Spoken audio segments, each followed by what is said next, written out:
আপনি নিশ্চয়ই মেষ রাশির জাতক বা জাতিকা, তাই এই ভিডিওটিতে ক্লিক করেছেন আর জানতে চাইছেন জুলাই মাস আপনাদের কেমন কাটতে চলেছে। হ্যাঁ বন্ধুরা, আমি আপনাদেরকে এই জুলাই মাসে সম্ভাব্য ভবিষ্যৎবাণী করতে চলেছি।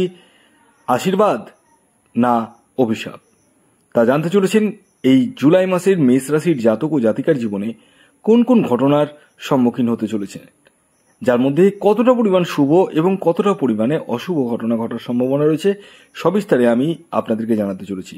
তবে একটি কথা বলি, আমি যে রাশিফলটি প্রেজেন্ট করছি সেটি সম্পূর্ণরূপে চন্দ্র রাশি ধরে, এটি কারো ব্যক্তিগত বার্চার্ট বিশ্লেষণ নয়। তাই আপনারা ভিডিওটি চন্দ্র রাশি ধরে দেখুন। যারা চন্দ্র রাশি জানেন না তারা নিজের নাম রাশি অনুযায়ীও দেখতে পারেন। আর যারা আমার সাথে পরামর্শ করে ভাবছেন তারা স্ক্রিনে দেওয়া হোয়াটসঅ্যাপ বুকিং নাম্বারে যোগাযোগ করতে পারেন। খেয়াল রাখবেন এটি অনলাইন সার্ভিস এবং এটি ফ্রি সার্ভিস নয়, এবং এই নাম্বারে আপনারা কল না করে ডাইরেক্ট হোয়াটসঅ্যাপে মেসেজ করুন, কুইকলি রেসপন্স পেয়ে যাবেন। তো আসুন জেনে নেওয়া যাক জুলাই মাসে মেষ রাশির জাতক ও জাতিকার স্বাস্থ্য, শিক্ষা, দাম্পত্য জীবন, প্রেম জীবন এবং অর্থনৈতিক স্থিতি কেমন যেতে চলেছে। তো শুরুতেই আমি আপনাদেরকে এই মাসের গ্রহের গোচরের দিকে চোখ রাখাবো এবং বোঝানোর চেষ্টা করব আপনাদের কোন কোন জায়গাগুলো কেমন যাবে। ভিডিওটি যদি ভালো লাগে অবশ্যই লাইক করে দেবেন।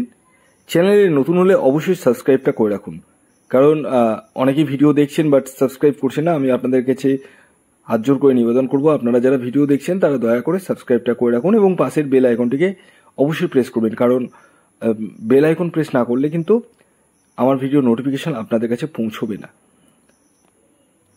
তো আসুন চোখ রাখা যাক এই মাসের গ্রহের গোচরের দিকে। আপনাদের হচ্ছে মেষ রাশি, আর আপনাদের রাশির অধিপতি গ্রহ মঙ্গল, যে কিনা 5th হাউসে বসে রয়েছে। সাথে কিন্তু কেতু গ্রহ রয়েছে। আপনাদের 2nd হাউসে রয়েছে শুক্র গ্রহ। আপনাদের 3rd হাউসে রয়েছে রবি ও বৃহস্পতি একত্রে। আপনাদের 4th হাউসে রয়েছে বুধ গ্রহ। আপনাদের 11th হাউসে রয়েছে রাহু এবং 12th হাউসে রয়েছে শনি গ্রহ। এবং আমি আপনাদেরকে বলে রাখি, আপনাদের শনির সাড়ে সাথীর প্রথম চরণ কিন্তু চলছে এখন বর্তমানে। প্রথমে আসি আপনাদের শরীর স্বাস্থ্য। স্বাস্থ্যের জায়গাটা 1st হাউস থেকে দেখতে হয়। 1st হাউসের লর্ড মঙ্গল গ্রহ কোথায় বসে রয়েছে? 5th হাউসে। 29শে জুলাই কিন্তু মঙ্গল 6th হাউসে চলে যাবে। দেখুন, আমি বারবার বলি 6th হাউস কিন্তু রোগ, ঋণ এবং শত্রুতার জায়গাটাকে বোঝায়। যতদিন পর্যন্ত মঙ্গল মানে আপনাদের রাশির অধিপতি গ্রহ 1st হাউসে রয়েছে, সেরকম কোনো সমস্যা, হেলথ ইস্যু আসবে না। ছোটখাটো আসতে পারে খাওয়া দাওয়ার বিষয়ে, যেমন এখন গরম চলছে, এখন একটু জল বা ডাবের জল এগুলো বেশি যদি পান করেন সেক্ষেত্রে কিন্তু যথেষ্ট বেনিফিট পাবেন। হ্যাঁ, কিন্তু যখন 29 জুলাই যখন মঙ্গল 6th হাউসে প্রবেশ করবে তখন ক্ষেত্রে কিন্তু আগামী মাস কিন্তু একটু সমস্যাবহুল আসবে। তবে এই মাসে কিন্তু সেরকম কোনো সমস্যা নেই। পাশাপাশি গুরুচন্দ্রের হেলথের জায়গাটাও কিন্তু আপনাদের ভালো যেতে চলেছে। এরপর আসি এডুকেশন। এডুকেশনের জায়গাটা 5th হাউস থেকে দেখতে হয়। 5th লর্ড হচ্ছে রবি গ্রহ, যে কিনা আপনাদের বৃহস্পতির সাথে বসে রয়েছে এবং বসে রয়েছে 3rd হাউসে। একটা কথা বলি, যে কোনো বিদ্যার্থী যদি মনে করেন কোনো ফর্ম ফিল আপ করবো, কোনো এক্সাম দিব, সেটা অনলাইন হতে পারে বা কম্পিটিটিভ এক্সাম দিতে পারেন, কোনো অসুবিধা নেই। এডুকেশনের জায়গাটা যথেষ্টই ভালো এবং বিদেশে পড়ার সুযোগ কিন্তু আসতে চলেছে। পাশাপাশি আপনারা যারা লোয়ার লেভেলে পড়াশোনা করছেন মানে ক্লাস 10 পর্যন্ত, তাদের ক্ষেত্রে কিন্তু মানে খুব একটা মাত্রায় কিন্তু মানে ভালো না হলেও মিডিয়াম ফেস যাবে, কিন্তু হায়ার লেভেলের ক্ষেত্রে কিন্তু যথেষ্টই বেনিফিট কিন্তু আপনারা পেতে চলেছেন। আসি এরপর প্রেম জীবন। এটিও কিন্তু 5th হাউস থেকে দেখতে হয়। দেখুন, মঙ্গল এবং কেতু বসে রয়েছে 5th হাউসে।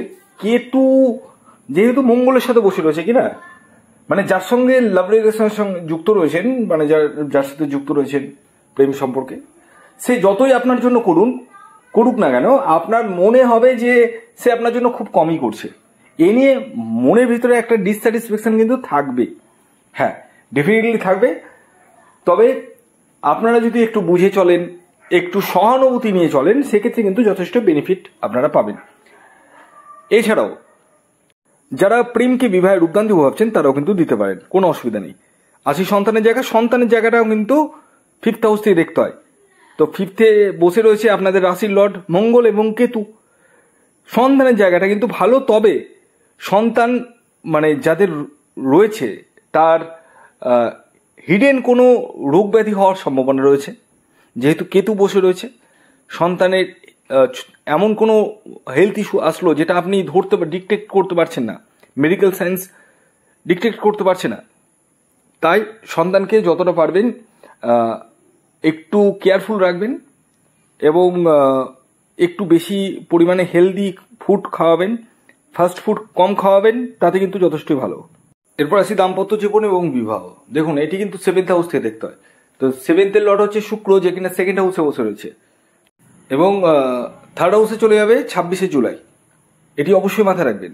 একটা কথা আপনারা ডায়েরিতে নোট করে নিন এখনই, 26 জুলাইয়ের আগে পর্যন্ত আপনাদের দাম্পত্য জীবন ভালো না, খুবই ভালো, এক্সট্রিম পর্যায়ে ভালো। আপনাদের মধ্যে আন্ডারস্ট্যান্ডিং ভাইবস যথেষ্ট পরিমাণে থাকবে। আপনারা কোথাও ঘুরতে যেতে পারেন, কোনো স্পিরিচুয়াল ট্রাভেল হতে পারে, সেই জায়গাটাও রয়েছে। এবং যারা বিবাহের জন্য প্রচেষ্টা করছেন তাদেরকে বলবো আপনারা 26 তারিখের আগে পর্যন্ত প্রচেষ্টা করুন।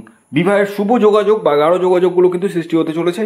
যাদের ডিভোর্স হয়ে গেছে তারাও কিন্তু বিবাহের জন্য এগোতে পারেন, কোনো অসুবিধা নেই। এই মাসে কর্মক্ষেত্রে যদি কথা বলি, মানে চাকুরি ক্ষেত্র, যারা বেকার বসে রয়েছেন তাদেরকে বলবো 7 তারিখ থেকে, 7 তারিখ থেকে 26 তারিখের মধ্যে আপনারা চেষ্টা করুন।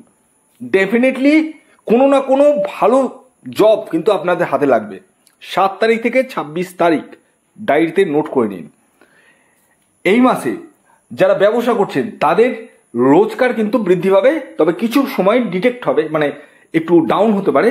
যেমন 1 তারিখ থেকে 6 তারিখ পর্যন্ত একটু ডাউন থাকবে, বাট 7 তারিখ থেকে একদম 26 তারিখ পর্যন্ত যথেষ্ট পরিমাণে আপনাদের কেনাবেচা বৃদ্ধি পাবে।